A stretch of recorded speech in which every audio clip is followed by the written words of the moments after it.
homeless man saved the flight, until the co-pilot asked, "Who are you?" A homeless man boarded a flight with nothing but a torn duffel bag and a silence he'd carried for years. Hours later, when lightning ripped the sky apart and the pilot collapsed mid-flight, the intercom echoed with a trembling plea, "Is there anyone on board who can fly this plane?"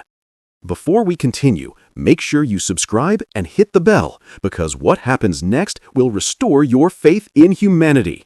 And drop a comment telling me where you're watching from. I read every single one, and I love seeing how far these stories reach.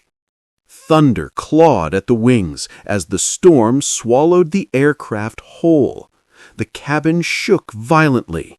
People prayed, screamed, and clung to strangers they'd never met. Near the back, in seat 42A, a man stirred. His beard was scruffy, his jacket torn, his shoes soaked through.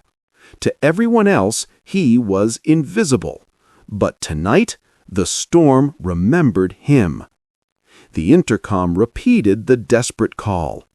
A businessman tried to stand, boasting about flying lessons, but a violent jolt threw him back into his seat. Over the chaos, the man from 42A slowly rose. Ethan Cole never intended to be on this flight. Just that morning, a shelter volunteer had handed him a standby ticket to Seattle, a chance at a new life. He almost refused, but destiny had other plans. He walked the aisle as whispers rippled like sparks. A terrified flight attendant tried to block him, but he simply said 4 words that froze her in place. U.S. Air Force veteran. Moments later, Ethan stepped into the cockpit. The pilot lay unconscious, his hand limp against the throttle. The young co-pilot was pale, shaking, barely holding altitude. Ethan's eyes scanned the instruments. Speed, altitude, artificial horizon, his mind snapping into the rhythm of years gone by. His voice was steady, commanding, almost mechanical. Don't fight the storm, ride it.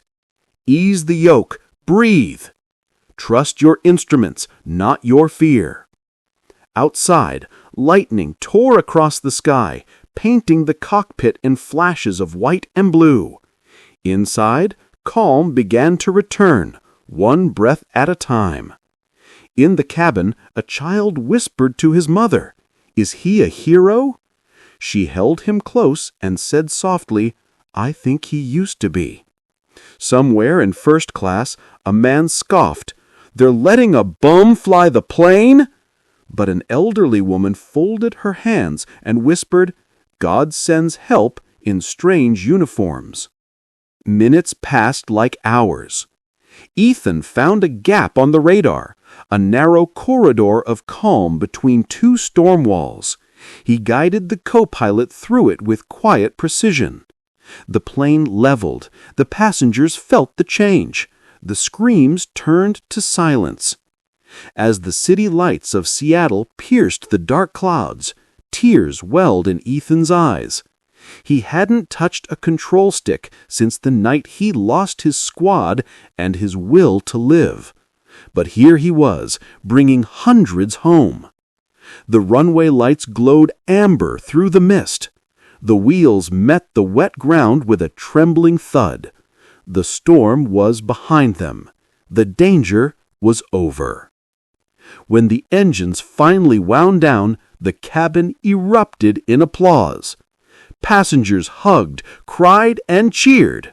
The same boy whispered again, louder this time, "The homeless man saved us!"